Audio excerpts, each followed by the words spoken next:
What's up, everyone? Happy Sunday. It's the Moral Compass. Poppy, and I'm in my new office. This is the Writhe Payne Horror Movie Club, episode 36. Today we're talking about Muck. Joining me, Chris Graves. What's up, Chris? What's up, man? Yeah, flex on him. Yeah, we're flexing, man. We're flexing. And of course, Enrico Botta in the house. What's up? Oh, there you go. Damn. I like to let my artist shine, so I'm not gonna pose. So, how's everyone doing this fine Sunday? Good. Yeah. Where's Dex at? Where the fuck's he been? Oh man! So Dex and I last night we saw the premiere of The Barn 2 with the associate producer Lavari, who also co-stars in the movie. Yeah. Another masterpiece. Barn 2, guys. Go out of your way to see it. You're gonna love it. And I don't want to spoil things, but Barn 3, guys. Barn 3. Barn 3. Yeah. The trilogy. Listen, I wasn't there. Yeah. I didn't see a thing, but spoiler alert, I'm sure it sucked. How dare you, Chris? I dare. Chris, Did you have a good time? Oh, yeah, had a great time, man. Yeah. Nice. You know, the theater was down in Ventnor, right on the outskirts of Atlantic City. They had a bar in the theater that you could bring your drinks into the screening. So no, that's cool. I had a beer last night. Whoa. Yeah. Holy shit! I was a little crazy last night. You let your hair down, huh? A little bit, man. It doesn't mean. I mean, it's a hot mess now, man. Someone's like tussling your head, but it's all well, you know how it is. Yeah, I've been there. Today is a special day. Not only are we talking the great film Muck, but launch day for Graveyard Shift Volume 5. We're going to take a look at the campaign, but I was over on Ethan Van Sciver's channel at noon. I was there for a couple hours. I had a little moving to do, but it was great to everyone that came out for the launch. John and I appreciate it. I saw some familiar faces over in the chat too, so that was nice. Speaking of which, familiar face can only mean.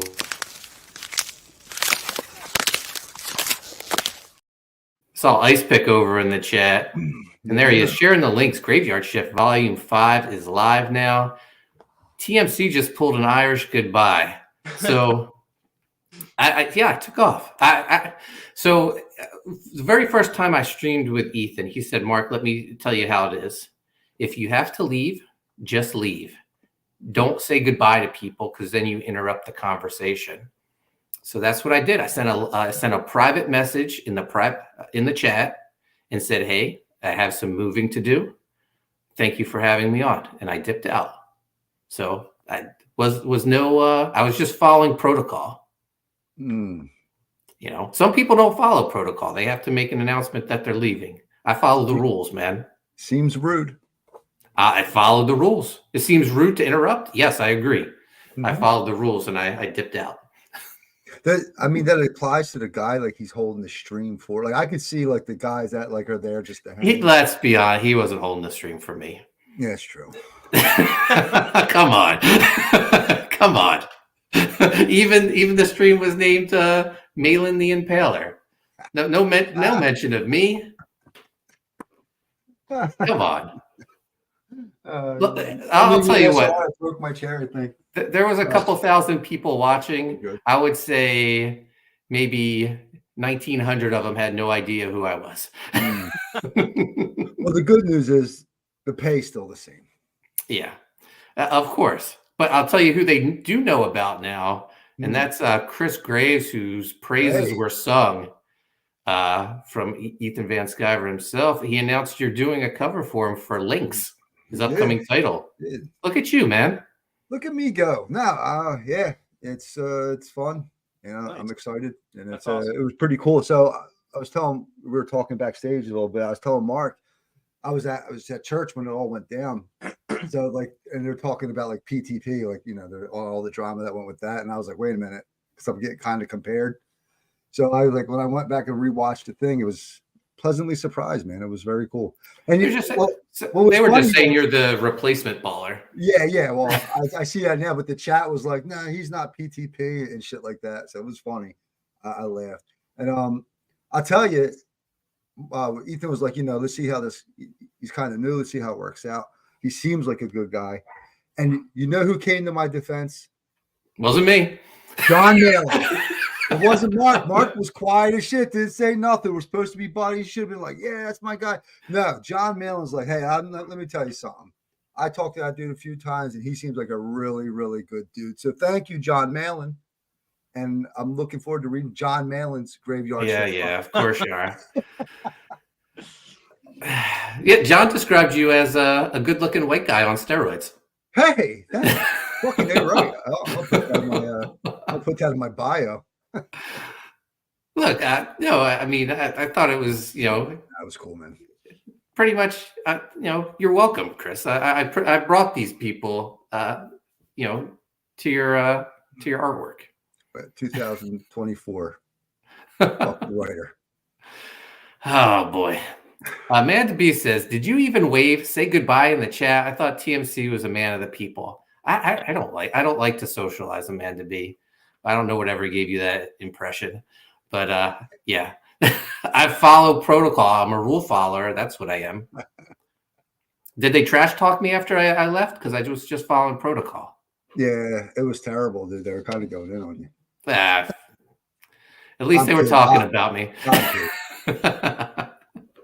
Amanda B says, however, the bright side, Mark made sure you got a link. Oh, I appreciate Penguin getting me that invite. Thank you, Mark. You didn't forget about me. Yeah, I appreciated Penguin for letting me know I was going to be doing a print for Graveyard Shift 5, So yeah. Penguin's all over the place, man. Yeah, everyone knew before me. Mark says, Writhe Payne Horror Movie Club hosted by the one and only Lindsey Buckingham. I don't see it, guys. I don't see it. I know Past Master Dan likes to say I look like Lindsey Buckingham. Who the fuck is Lindsey Buckingham? He's the guy from Fleetwood Mac, the guitar player. That's great. So I think it had to have been him. Someone else has said it before, though. But he said it over in the chat, and John jumped on it and was like, yeah, that's who Mark looks like. Because, of course, Ethan was talking about We Are the World documentary on Netflix. Yeah. I liked Ethan's comment that said, I may look like Lindsey Buckingham, but who I remind him of from We Are the World is Bob Dylan. I'm a legend wondering why is he hanging out with all these idiots.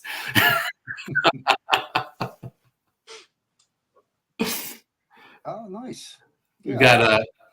We got Mike McMahon in the chat. He says, this movie, oof. Mike, come on. This movie is fantastic.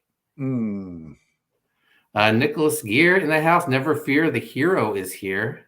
Nicholas, I believe. Nicholas, you're making the rounds now as the hero, man. We got Christopher Bouchard. Hello, Mark, Chris, Enrico, and Dexter.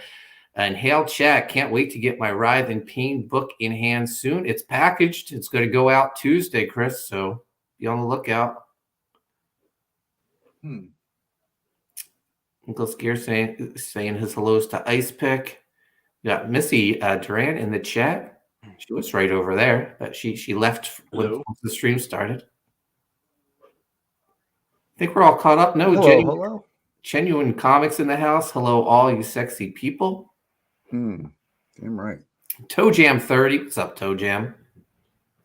Holy cow. I knew it was. Go ahead. No, I'm sorry. What? Wow. Leroy in the house. Why does TMC look like the mouth of the South? Hey, baby. You made him happy with that one. I need to get an airbrushed jacket, man.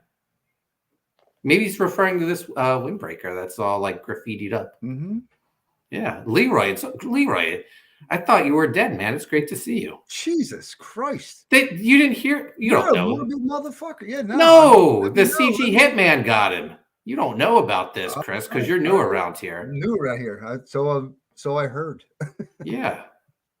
All right. Yeah. Holy cow. You're sassy today, Mark. I feel there's an energy here. I mean, it's launch day. Come on. Yeah. We're going to raise some money today. Just watch. Oh, Just man. watch the ticker go up. Yeah. Penkridge says, actually, John says it's volume 4. John made some mistakes on the campaign page. I had nothing to do with it, guys.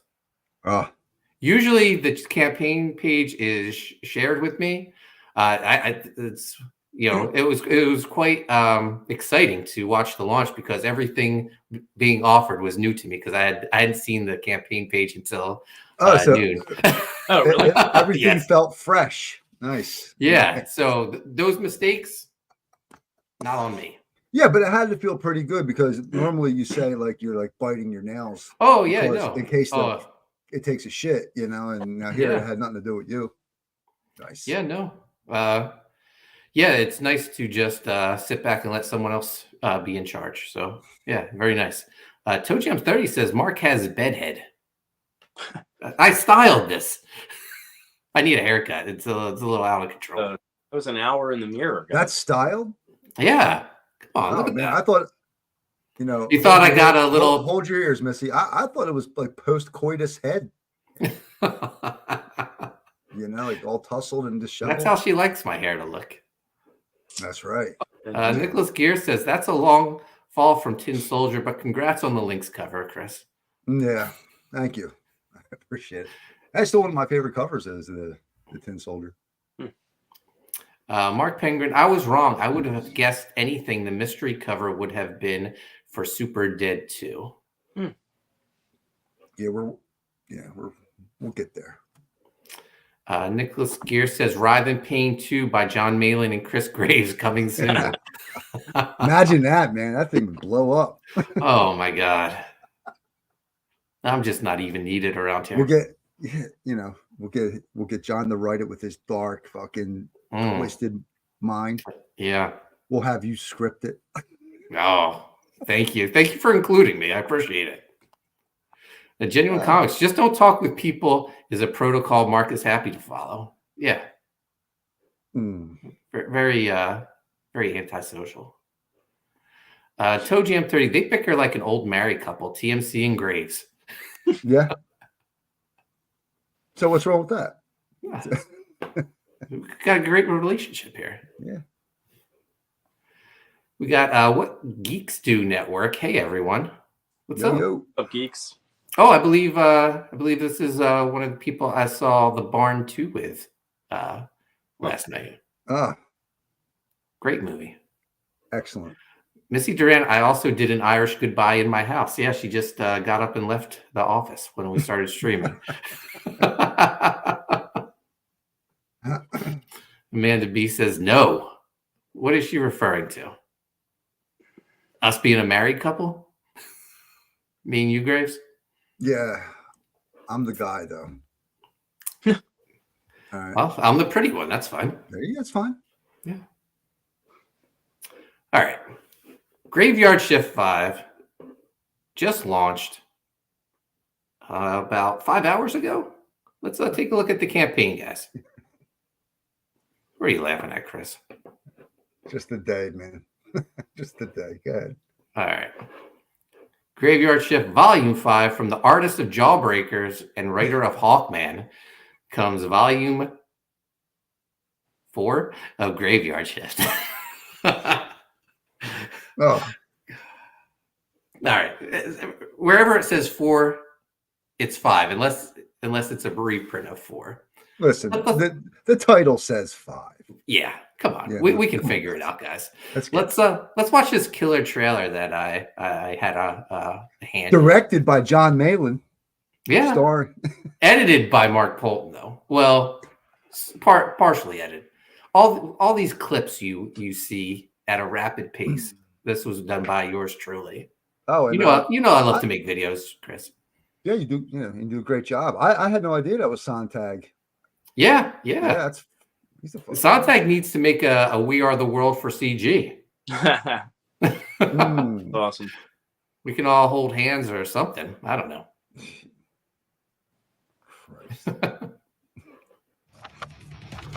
Mark, that's not my hand.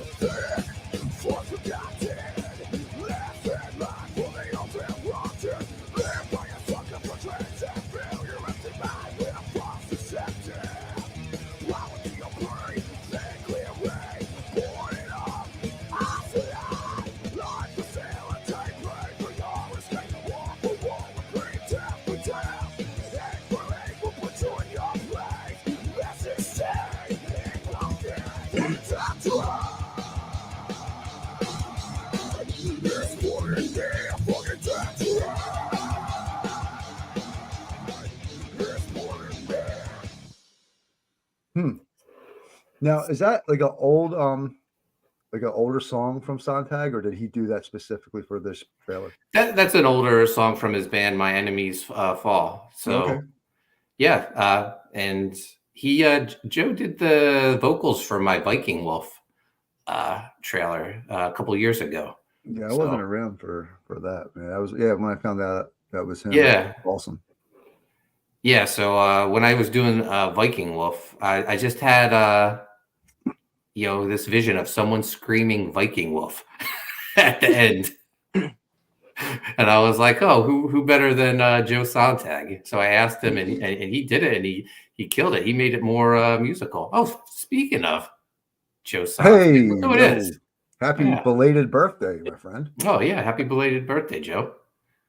Thank you for letting us use your song in the video.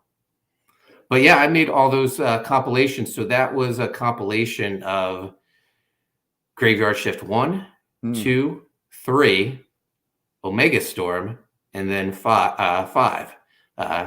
John didn't want anything from Volume 4 in the compilation. Why? I guess the artwork was a departure from John and Aaron Alfeche and Tommy. So. Oh, what's there? Drama there? Is drama or something there? No, I mean, Volume 4 was drawn by Jose Garcia, so it had more of a. It has more of a manga style. I like to say he was our Joe Mad after going from Jim Lee to one of the Kubert brothers. So it's just more of a style clash thing as you were going through. Yeah, it doesn't really. Although I think there's some beautiful pages by Jose in there. Disappointing that Jose would later say working with us wasn't a great experience. But we're at 39,000. Where are we at? $39,565. Already 405 backers. Incredible. What a great launch. So here's some artwork from Tommy Patterson, interiors. 47 out of the 70 pages drawn already. So he's a penciler, correct? Did you guys get the ink? He is inking himself on Volume 5. Oh shit! There's several artists, several inkers inking him on Omega Storm, which was like 150 pages. So with this, and Tommy first started working for us when he filled in. He replaced Rob Willis on the Runer supplemental story. I think I remember that, right? Yeah. So he was inked by Matt Dalton on that. Yes. Yeah. So they were a great team. And then Tommy got the Omega Storm. Well, no, then Tommy did the Brahm supplemental book, which was another 50 some pages, I want to say. And then he did 150-page Omega Storm. So Tommy's drawn over 250 pages for us already. So yeah, him, man. He's a great artist, dude. Yeah, he's fantastic. So he's done I would say he's done the majority of Graveyard Shift at this point. Wow. So yeah, I got to go take a good look at all these pages while I was putting together the video. Book looks incredible. Besides the Volume 5 we're offering, this is a long time coming. I've wanted to do this for a while. A Graveyard Shift source book features a wraparound cover. There it is. Let me ask you a question, because I love comics and stuff like that, but I never dove into it so much where I understand all the terminology. So what type of book is this, and what does that mean? So a source book it's basically a guide to all the characters in Graveyard Shift. Okay.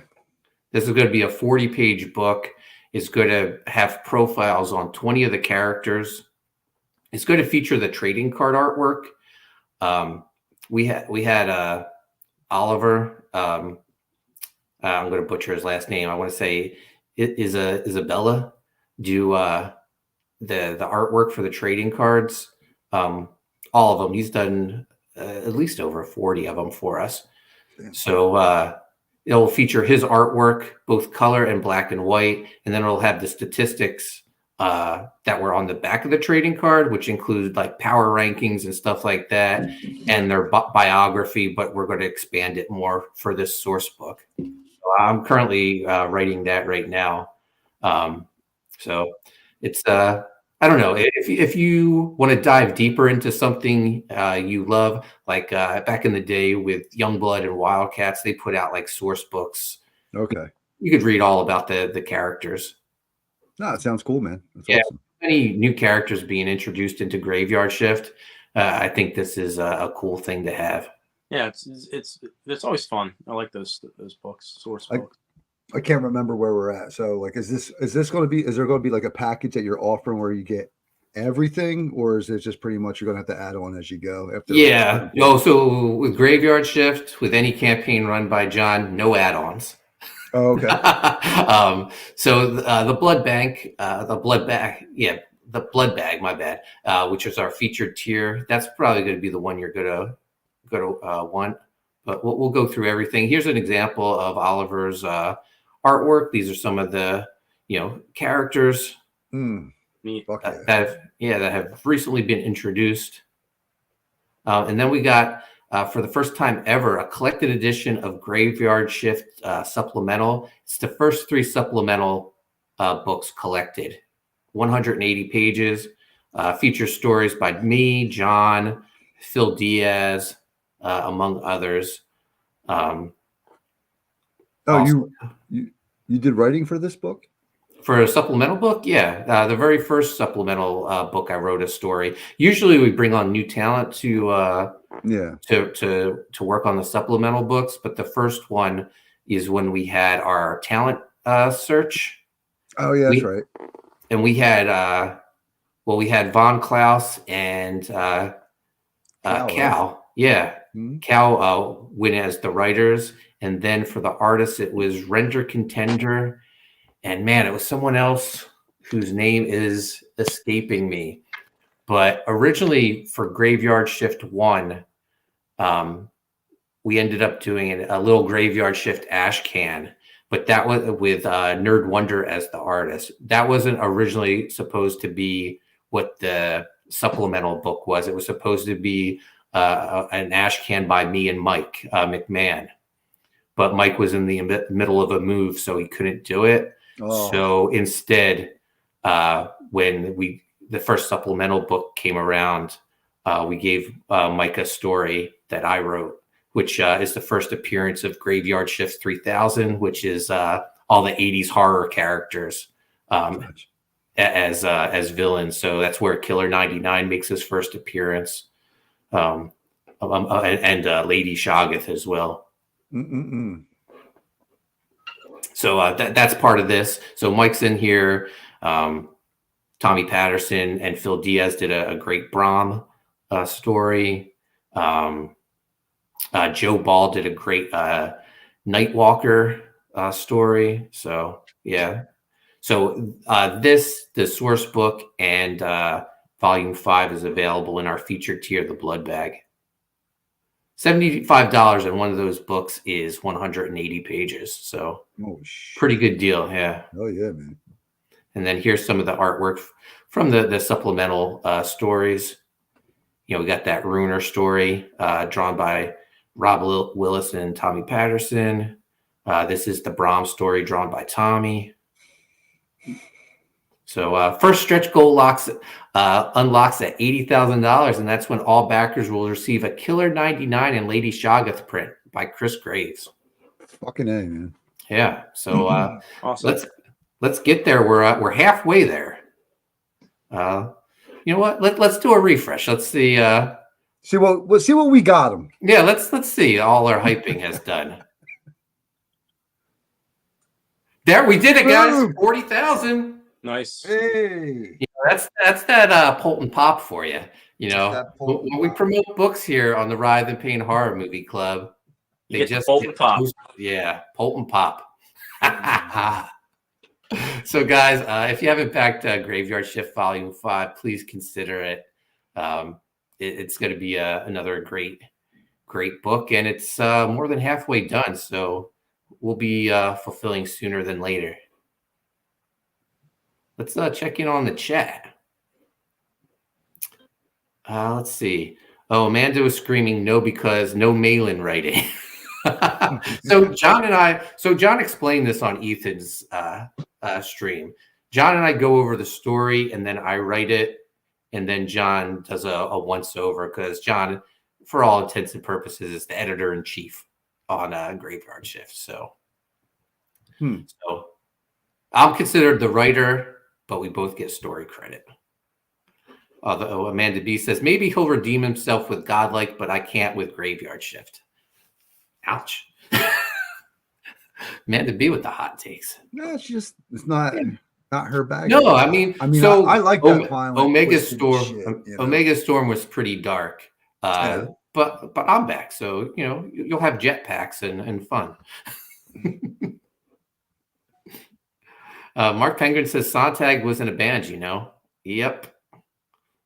Amanda B says Durst was in a band, and then he showed up. He heard his name. Toe Jam 30 says TMC has his sassy pants on. He does. Joe says the song is called Death Trend, recorded in 2010. Damn. That's perfect. That's when John and I first started working on Graveyard Shift. Oh, shit. Yeah. Wow. So I was feeling very nostalgic about Graveyard Shift today. And that project was birthed basically on Rob Liefeld's message boards when I DM'd John and asked him if he would be interested. I was like, I wonder if the Rob Liefeld message boards are still around. They still exist. Really? No. Yeah, I went there, and Is it I had full of like porn spam or something? No, there hasn't been any posts. So there was a post like in 2021, but that was just like whatever site was hosting it, asking for I guess donations or something. Before that, there hadn't been a post since 2014. So it was pretty cool to go back and revisit that. And John and I made the first announcement of Graveyard Shift back then in 2011, after we had been working on the book for about 6 months. So yeah, it was neat to take a trip down memory lane. I had to recover my password. I couldn't remember it. It's been so long. Let's see. Penguin says it does look like Joe Mad for sure. Yeah, the Jose artwork. Amanda B, but even Jose's Graveyard Shift is different from his normal. Yeah. So when he auditioned for the book, he did a more superhero-ish style. But I think as he worked on the book, the more animated influences came out. Penguin says, not like Battle Chasers, but like his Ultimate X-Men or Avenging Spider-Man work. Toe Jam 30 says, what's in the Starbucks cup of Botta? It's just a green tea. Very nice. Joe says, Oliver Isabedra. Yep, I knew I was going to butcher his name.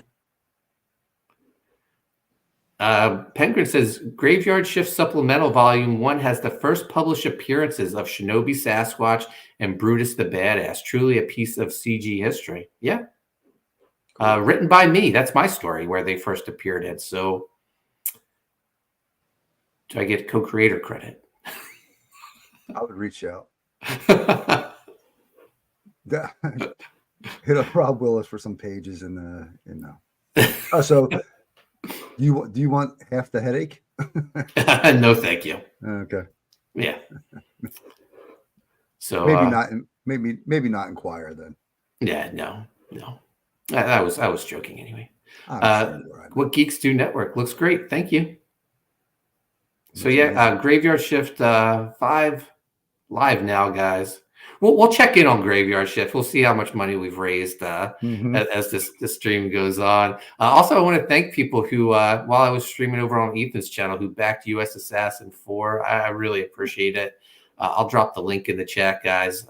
Volume 4 is currently live on Fund My Comic. Mike just finished a big double-page spread for the book, so he's kicking ass. He's 30 or 40 pages into the book, so he's rocking right along. That's great. Amanda B says Graveyard Shift 4. I mean 5. with sharing the links. Thank you, Amanda B. All right. So this week's movie is Muck by the director of Kill Her Goats, director of Fog City. He sent me an email. His newest project is in the works, and he's making a new Return of the Living Dead film. No way, really? Yeah. That's good. Yeah. So and Tarman will return in it. Oh, nice. Always a favorite. That freaked me out. Good. That movie gave me nightmares. Legit. Yeah. So Muck, this movie just throws you in the middle of the action. Really, no backstory is given. These I guess people in their young 20s are in a marsh. They're coming out of the marsh. They're all like, the women are half naked. The guys are look like they've been through a fight. One of them is like bleeding out, and they're all hysterical. You don't really get an explanation of what is going on. No, I think he took a cue from like Reservoir Dogs. Yeah. Starting right there and then kind of going right into it. They see a house in the distance, and they're like, we can't stand out here arguing. We just need to get to this house and get safe. So they make it to the house, and they settle in, and one of them starts drinking right away. They break in this house, by the way. No one's home. One takes a shower to get all this muck off them. And one of the guys says, look, you guys hide here. I'm going to run into town and try to get help. His girlfriend is begging to go with him. He was like, no, you'll be safe here. I'll be faster by myself. So he takes off. He is Noah. He's our main character for the most part. I think the main character shifts mid-movie. So he leaves his friends at the house, and sure enough, while they're away, his girlfriend checks the basement. She's looking for, I guess, any sort of supplies. And the one guy who's bleeding out says, don't go in the basement because you're going to get scared. I'm too injured to rescue you. Well, she goes down there, and she's distracted, but there's a muck man down there. The muck men are in the house. So the one girl who's drinking, she goes and takes a shower, and leaving the one guy who's bleeding out with the one hysterical girl who's wrapped in a blanket in the living room. And that's when the muck men, attack. They attack the girl in the basement, the girl in the shower, the guy who's, half dead, and the girl wrapped in the blanket. They get drug away. No really explanation on any of it. It's just like there's muckmen in this town. What are your thoughts on this film so far? The main the one guy that was sort of like the bigger muck. Yeah, King Hodder. Yeah, with the axe. Yeah, I just kept thinking of Drax the Destroyer the whole time. No. I'm like, what is Drax doing here, and why is he doing this? Hmm. No, it was interesting. Premise. Couple. I guess it was fun. A lot of chasing, a lot of nudity. I thought some of the. I feel like the kills could have been more interesting in a way. Yeah. Even the murder weapons. Axes and whatnot. It's pretty standard. But interesting with these this race of weird, hills have eyes type characters coming from underground or wherever. So his latest movie, Fog City, was filmed after Muck. It was filmed before Kill Her Goats. And I thought this was going to be the movie that explained his universe, because they all take place in the same town of West Craven, and the same house appears in it. And so I thought Fog City was a little bit of a letdown that it didn't explain, because I thought the fog was going to be what created these muck men. Mark Penguin says, so many babes, but I put a ring on that Indian girl for sure. A lot of fast cuts in this movie too, man. Yeah, very very stylized. I don't know. I like the director, Steve Walsh with an O. I don't know. I'm a fan. He's a fan. You know, he retweets us whenever we talk about his movies. Nice. But so Noah still running into town. He runs by a house with a woman undressing though, and he stops to take a peek because why not? Yeah. Why didn't he ask her for help? Probably because he looked like a creep outside her window. But he eventually makes it to a bar where all these babes are having a St. Patty's Day celebration. And then the one girl kind of like comes on to him, right? And then he just keeps trying to get her phone or whatever, right? Yeah. So so this woman eyes him up. He comes in, he's all sweaty and dirty, and she's like, "Oh, I want this guy." So she's just wearing like a t-shirt. She makes her friend who's wearing like a sexy dress switch clothes with her. So you get that scene in the bathroom, and then she like. Doesn't he have a girlfriend? He does. He left the girlfriend behind. Right. That's right. Yeah. Yeah. So she starts hitting on him, and she was like, "You're going to buy me a drink, right?" And he's like, "Sure, I guess." Huh? He buys her a drink, and she's like really into it, but he doesn't care because he just wants to call for help. So he eventually gets her phone, and he just leaves her, and he calls up his cousin Trout. Now here's where our hero and our new main character enters the movie. Yeah. Trout, I think, may be the most likable asshole I've ever come across in a movie.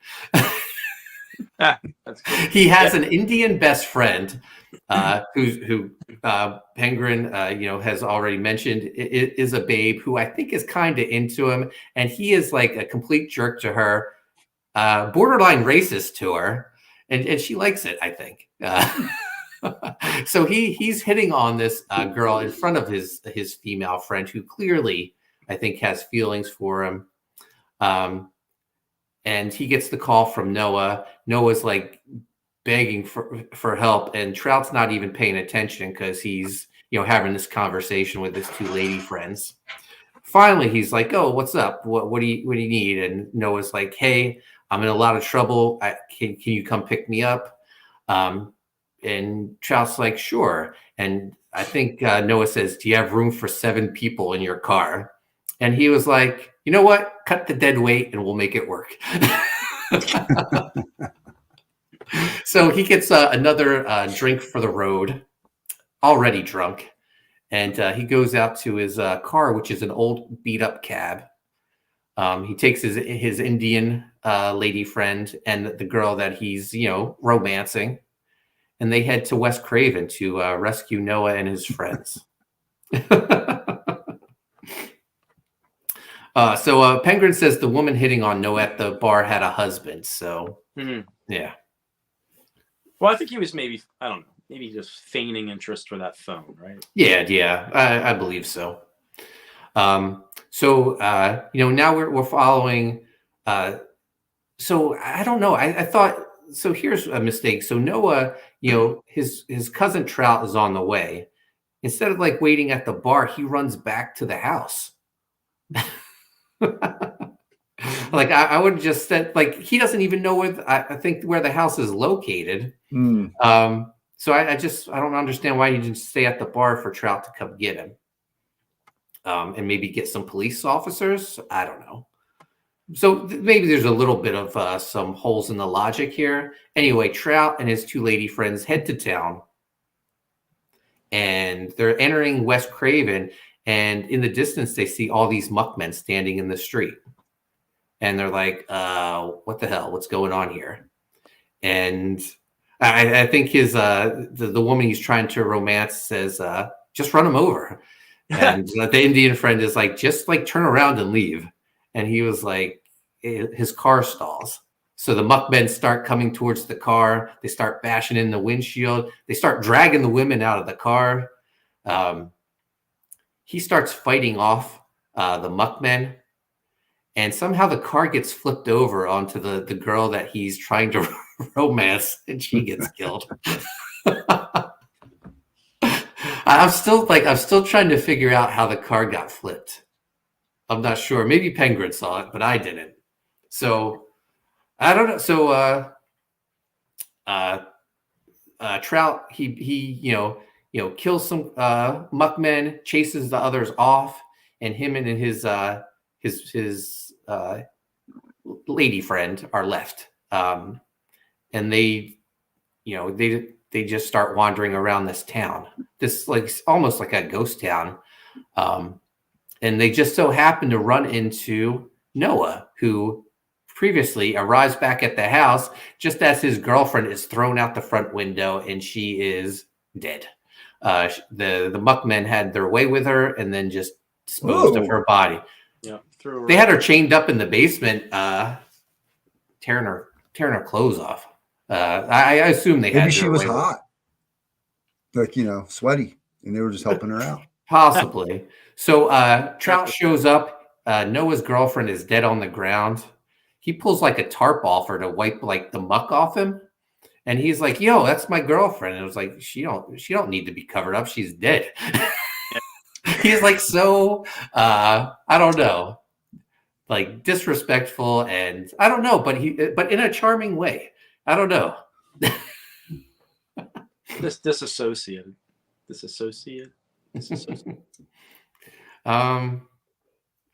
Amanda says, you missed the part where the girl he was hitting on had 8 sets of underwear in her bag. Can't say I never ever brought a spare set for a night out of the bar. Yeah, so she goes to the bathroom and she like pulls out Amanda. Thank you for bringing this up, Amanda. Yeah. She brings out like all her underwear that she has packed in her bag, and she does an impromptu fashion show for herself in the mirror, I guess, to see what pair looks best on her. Because she's into Trout. I mean, charming guy. Listen, I can respect it. You're trying to look your best, Yeah, no, we all appreciate what pair that. accentuates the curves that you don't see the line as you hike up the skirt a little bit. Yeah. Thank you for bringing that to our attention, Amanda. It's an important part of the and it's the movie. Nice to know that you brought a spare pair with you as well. Nice. Mike says so many boobs and costume changes. I mean, well, so Steve Walsh, he promotes his movies as starring Playmate, ex-Playmate, whatever, Miss whoever. So, he's working towards his actress's strengths, I would say. Mark Penguin says, Amanda B, because you're not a whore. That's a little mean, Mark. This nice young lady was just out for a nice night on the town. Mike says, Trout, what a name. Penguin says, what flipped the car is the thing creature, whatever the Muckmen are afraid of. Oh, so that flipped the car. Interesting. Penguin's always on fucking point. Yeah. I forgot all about that thing. Always got the shit going on. Penguin says he's like John Malin. Amanda B, that part was made for the Playboy Playmate of the Year for 2012. They are all Miss Delaware something or other. Yeah, you gotta give the local celebrities something. Playmate of the Year 2012 before they had a cock. Oh man. So Trout and Noah are reunited. No car to rescue Trout and his friends, but good news, there are no friends left. Good news. Everybody's dead. Except the one girl and the guy who's bleeding out were drugged back to the Muckmen's headquarters, their secret lair, and they kill the one guy, but the girl escapes and she makes it to the house from Killer Goats. She makes it to that creepy shed in Killer Goats, and she starts having like all these, I don't know, I wouldn't say visions, but you can tell that shed is definitely haunted. No explanation to it, of course. And so she gets out of there because she knows something's up, and she's attacked by a muckman who trips and falls on a pitchfork and is impaled. and she is covered in the Muckman's blood. Oh. But then the sprinkler system goes off, and she gets hosed down by the sprinklers, and all the blood is rinsed off her. I don't know. This is creative. I love it. And then she's just left in her shining, glistening. Yeah. Yep. Nice. Yeah. And she ends up, I guess she meets up with Noah, Trout, and the Indian girl's name is escaping me. But This says a lot about you. Stop it. So eventually it comes down to Noah, Trout, and the Indian girl, the best friend, and they realize that the Muckmen are afraid of the marsh, so they're safest in the marsh. So they go out there to get away from the Muckmen. Now I got to ask you. Yeah. Only because, to full disclosure, I stopped watching the movie after the guy hit her in the axe and drug her up the steps. That's like in the opening of the movie. Yeah. Oh, Chris. I was like, man, Chris actually watched this. So when you say Indian, like, are we talking like oil company Indian or Native American? Native American. Because not tell me Native Noah, American. You let me know about Noah and Trout, and then I get Indian woman. So well, she didn't really Noah and Trout. So Trout, they're like the main characters. I feel like I don't want to disparage the Indian girl's part. Okay. But I feel like almost the female characters are here for eye candy, Chris. 10-4. So it's just like Penguin. We're talking about Dot, not the feather. Oh my gosh. Come on, Mark. Oh, fuck. That's funny.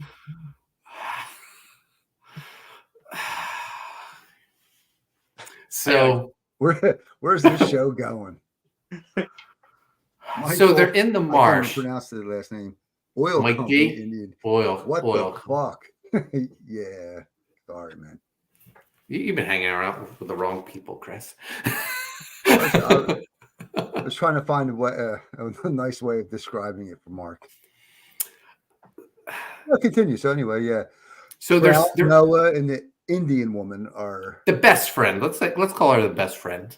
Okay. They're in the marsh. They're just like walking for what seems like hours, and this giant muck man, I guess he's going to brave the marsh because he wants to kill these people. So he's fighting Trout and Noah in the marsh. The best friends off to the side, cheering them on. And in what language? Like, is it English, Chris? Come on. All right. I was trying to get a description. I didn't. Penguin says they're both in love with each other. They just don't exactly understand that yet. Yeah, you want these two to end up together because they're they clearly care about each other. Did she have the accent? Like I'm thinking Quickie Mart from The Simpsons. No, come on, Chris. No. This is high art. This is a real film. Okay. This isn't that type of movie. To me, that's attention to detail. Like you know, even from we're Jersey guys. You walk into a 7-Eleven. So and not being racist, they just sometimes they run a lot of the 7-Elevens that are left. So and there's there's an accent there. Moving on. So while they're fighting this muck man, this giant muck man, something just from under the water just grabs Noah and drags him under, and we never see him again. Or Noah. It's the creature in the marsh. Trout ends up killing the giant muck man, and we're just left with Trout and his best friend, and he's like, too. What's that? He killed him pretty easily too. I feel like Trout's a badass, man. He kills everyone. Stabbed him with that. What did he? They were fighting in the basement, right? And So Trout got thrown off a balcony Mm. and then gets up and like kills 8 Muckmen. Right.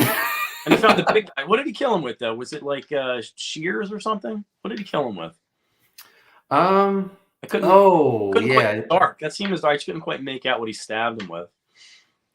Oh yeah, in the basement. I forget. I think it was like a pair of like shears, right? Shears, yeah. Are these all different characters, or do any of them like kind of go into the other movies?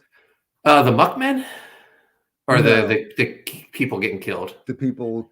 No, so it's an all new cast of good-looking people. No. So it ends with Trout and his best friend in the marsh, and the water just starts bubbling. Mm. And so you figure whatever's in the marsh is about to get them, and it just ends. So you're left. It's one of those. Yeah, it's one of those movies where you're left to imagine what the ending is. Yeah. I like to mind. Yeah. Or powerful. So I like these movies that make you think. I like to think that Trout fought them off, like fought off whatever the creature was. He's the creature slayer, and then him and his best friend realized they loved each other and got married and lived happily ever after. I think it's lazy. I think it's lazy writing, storytelling. I think they're like, how the fuck do we get out of this? Here, let's just let the water bubble and let them use their imagination. Well, their crowdfunding goal probably didn't reach enough money to actually make the creature. So like, here's where we end. Alec Holland, This is true. Mark says they already filmed the sequel. It just hasn't come out yet, and it's supposed to be a trilogy. So the trilogy is Muck, Fog City, and Killer Goats. And I'm trying to figure out a way for these movies to connect. Well, I like your idea, man. They should do like Fog City 2 or whatever and say like the fog is this stuff that's... So I don't want to spoil Fog City. You can. But the ending was such a letdown. Oh. Yeah. And I say that because you really, really ride these guys, I love these movies. And I know it hurts for you to say that the ending fell flat. Because I wanted a reason for all these movies to connect, and I thought, this fog. So the fog isn't like a natural fog; it's a fog created by a corporation that has this factory in town that they don't know what it produces. And one day, an alarm just goes off, and this sinister fog starts emanating from the factory, from the lab in Wuhan. Yeah. So I was thinking, this, and you're led to believe that this fog is making everyone is making everyone insane. And I was like, yes, this explains where the Muckmen came from. This explains why there's goat face in town. But no, we don't get that. And Chris is so disappointed he left. He bounced. Well, that's the proper way to do it. You just leave. Yeah, no, exactly. He's following protocol. Right. Like Chris, we're having a good conversation here, Enrico. We don't need Chris saying, I got to go, guys. Bye, everyone. Bye, Amanda. Bye, Mark. No, he just dips out. Thank you, Chris. Oh, no, that wasn't an Irish goodbye. I don't know. I think I've done it the other way. I usually say bye to everybody. I guess I'm not going to do that anymore. Just go. Just go. Go. I might make a hand signal. That way I don't feel weird about it. I'm going to be like... You know what? You send the private chat. You send us a message and like, got to go, guys. Yeah. Mark's getting his information from Wikipedia. Another crowdfunding was launched for prequel Muck, The Feast of St. Patrick. Oh, okay. So Mark's aware of something I'm not aware of. Yeah, it's supposed to be a trilogy, Muck. One is set, like he just said, it's a prequel. One was set in the past, and the other one's set after. So, could it be possible Mark has no idea what the fuck he's talking about right now? Oh, come on, man. I'm asking. That's an impossibility. Like Steve Walsh sent me an email to check out his Return of the Living Dead campaign he's about to launch. I'm interested in that, but I don't know, man. Like I I'll be disappointed because like there's such a charm. Even the second one, which is kind of a shit movie for Return. What, Killer Goats? No. Oh, Return of the Living Dead. Okay. Yeah. But How dare you better not talk bad about Killer Goats on this show. The best part about some of these movies so far has been the ass shot on the cover of the Muck. Yeah. I mean, perfect. But in any event, yeah, because I think Return of the Living Dead 1 is probably one of my all-time favorite horror flicks. There's just a good charm to them. Mm-hmm. Hope they can capture that. That's what I'm saying. Mike D says, "Wait, the toxic fog is created by an Indian oil company." So confused. You are confused. Yeah. No, we don't know. We don't know what the company with the factory in Fog City produces. He's assuming because it's American owned because it's one of the girls' father owns the company. Yeah, American owned oil company. It could have been Indian American. Right. So maybe they, for their Return of the Living Dead, maybe they can get the guy those two guys that were in them. Tommy Jarvis, right? Didn't he play in? Oh yeah, yeah. Because I think I seen him in like a Jason fan film. Yeah. And what was it? What was it called? Never Hike Alone. Never Hike Alone, and then they made a sequel where he played a paramedic, right? Yeah, great flicks, man. I mean, yeah, if you're into that shit. But. Yeah. So that is Muck. I loved Muck. I actually liked Muck more than Kill Her Goats, just because one, the main character Trout I thought was so likable. And I love the theater of the mind. I was left to imagine how the movie ended. That's good. Was Chris, after watching the first 5 minutes, what were your thoughts on the film? It was all right. Yeah. It threw me for a loop in the beginning where they're kind of like already fucked up. So like, then I'm hitting rewind on my controller because I'm like, did I fucking miss something? Like, did I accidentally fast forward this piece of shit? I mean, this movie. And then once I got into it, and there was some nice ass and breast action. And then they kind of lost me when they just killed the chick and drug her up the steps, and then kind of, I don't know. Like I said, and I had shit to do. Did they throw her out the window too, or was that the other girl?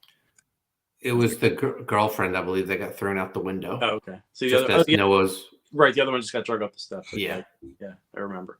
I didn't mind the ending. I don't mind cliffhanger endings like that. Sometimes they're very disappointing. Sometimes it's like, oh, okay, now you want to see where Inception's disappointing. Yeah, like, I hate when he spins the top. Inception. Yeah, great movie, but that's like one of those thorns in my mind. That he spin that top, and then it just hung just enough, and then pulls away. The thing about that one is, well, I mean, that's arguably a well done one, because that once that thing falls, it could go on or go back to the beginning. Right. No, it's definitely well done. It bugs me. But that is because I want to know. It does. You want to know. It's like, and then they show them off camera and everything. Oh yeah, that one's definitely annoying. Enrico, in your mind, how does the movie end? Since it just leaves you to imagine what happens. I definitely picture that thing coming out of the ground. Maybe they get away, but they're not uninjured, and then they have to kind of regroup and find out where that thing came from, and then expand on the, interesting, like the origins of it, and going back to try to stop it, but they have to find out where it came from and how to put it back, into the swamp or whatever. Amanda B says they are evil leprechauns that come out on St. Patty's Day. Wait. Okay. We got the Gooch in the house. Yo, what's up, everyone? Hey, what's up, man? Yo, Mark, Enzo, and Little Gravy. Enrico. I love it. Autocorrect. No, Enzo's perfect. Oh my god. Enrico Botta. I'll tell a little something. My father was an actor back in the day, and his stage name was Enzo Marlowe. That's kind of cool. So that will do it for Muck. Thumbs up. Sure. I give it a thumbs up. Yeah. And Penguin's already said he would put a ring on the Indian babe. So I'm just quoting Mark Penguin. You know, he likes to give his input on the ladies featured in the films. Yeah. She's gonna have her own Bollywood spinoff. Thumbs up for sure. There we go. So that'll do it for Muck. So, you know, so someone mentioned that I believe it was Penguin, that we should watch My Bloody Valentine for Valentine's Day, and we skipped past it. So it wasn't a bad idea. Yeah, so we're gonna watch it for next Sunday. I got the trailer queued up. We're gonna take a look at it, and then we're gonna take one more look at Graveyard Shift to see, you know, how big of a Poulton pop we did while we were talking about Muck. Poulton poppers.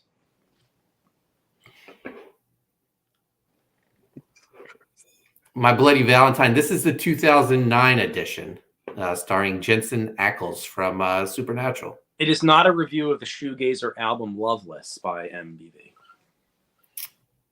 I have no idea what you're talking about, Enrico. Of course.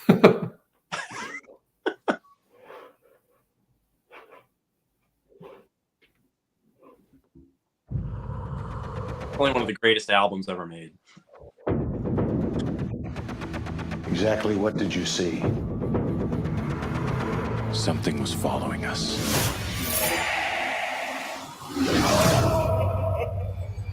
This is the most horrific event this town has ever seen. Authorities are calling this the Valentine's Day Massacre. In the town of Harmony, something unexplainable Hello? is happening. Come here, you better check this out. What is that?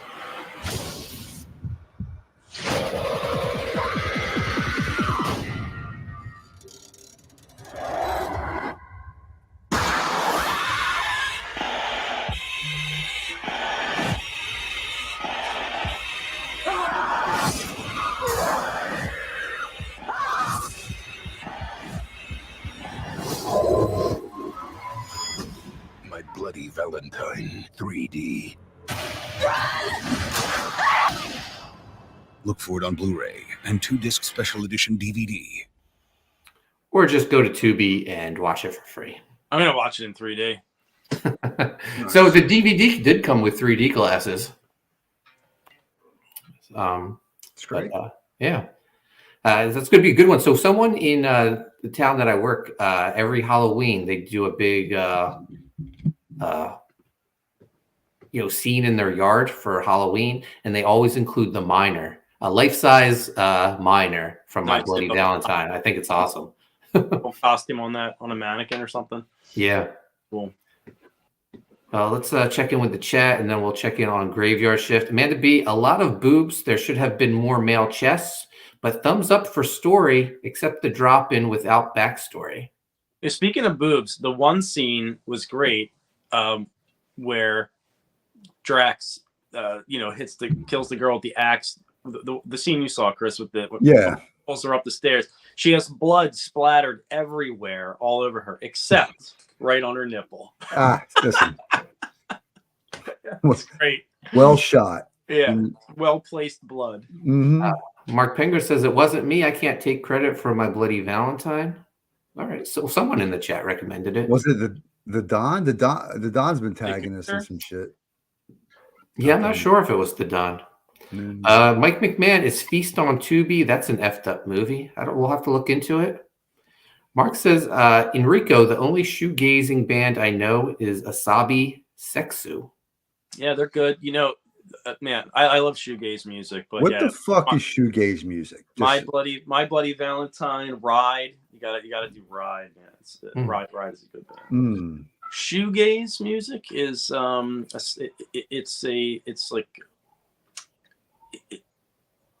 it's a pop music, but it's real drony and dreamy, and it gets its name shoegaze from the bands that started it, where they would kind of just like lose themselves and kind of droning out the notes and playing with their pedals, and they'd stare down at their shoes because they were looking at all the pedals they're messing with, basically, and they're just kind of, it's like stoner rock, Gotcha. Yeah. Interesting. Amanda Never heard B the term, says, man.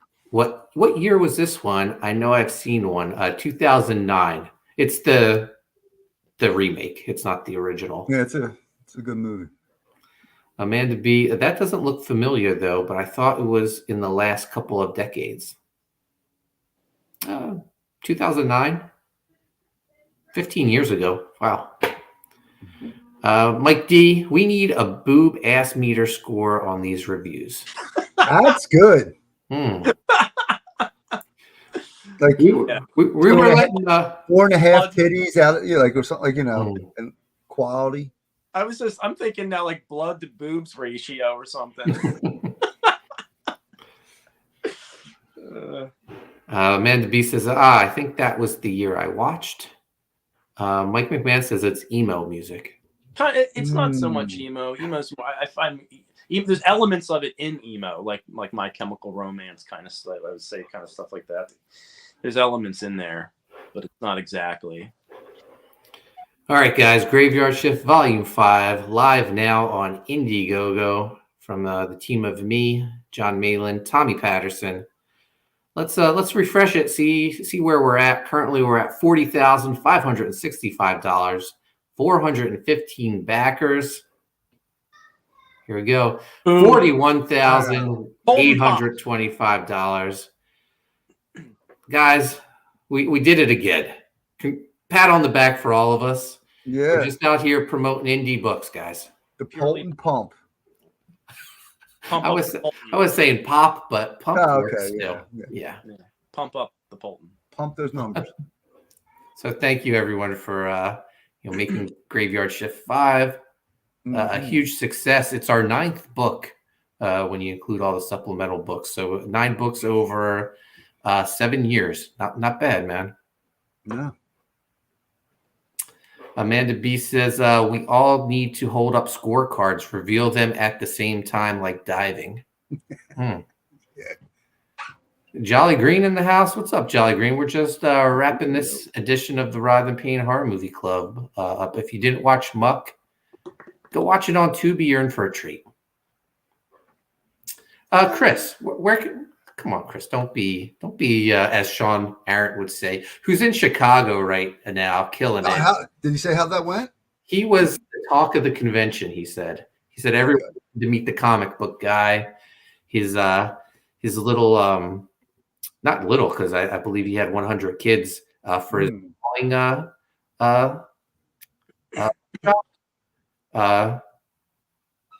he had a great time. Showed pictures, showed his booth. He made good connections. So proud of the little guy. Yeah, man. And I believe he was supposed to meet up with Eddie Winkler, Phil Diaz, some of the nights while he was out there. So he'll be back Tuesday. Sounds good. Chris, anything you would like to let people know where you're at, or anything you'd like to promote? Now, guys, enjoy Chris Graves while he's still among us, because this guy's blowing up. He's going to be doing enough. Never too big to hang with my friends. You're going to be sending me a cease and desist. You can't call this a Writhe Payne Horror Movie Club anymore. Yeah, we'll cross that bridge when we get to it. Yeah, man. X the Grave _site, TikTok, Instagram, Chris_Graves art, Facebook, just Chris Graves. And yeah, man, Ethan just announced that I'm doing a cover for one of his upcoming project links. Excited for that. I have a pinup or a print for Poulton and Malin's Graveyard Shift 5. That's coming out. Thank you. Soon. I got you, buddy. And then I got another project going on. It'll be the trifecta, but I'm not saying anything yet till that person announces it. But that's pretty fucking cool too. Yeah, so a lot of cool stuff. Look at you. Got to win the Triple Crown this year.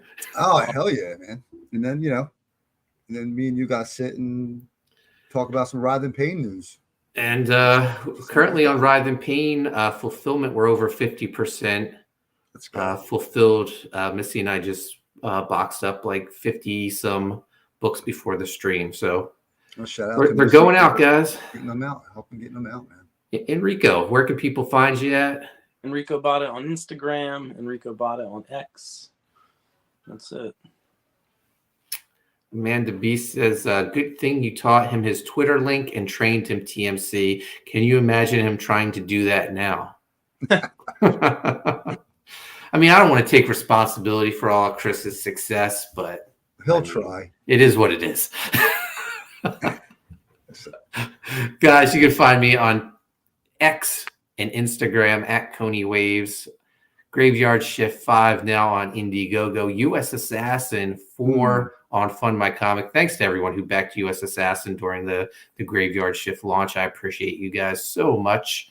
And we'll be back Wednesday for Revolution. And make sure you go watch My Bloody Valentine for next Sunday for the Writhe Payne Horror Movie Club. We will see you guys next time. Thanks for watching. See ya.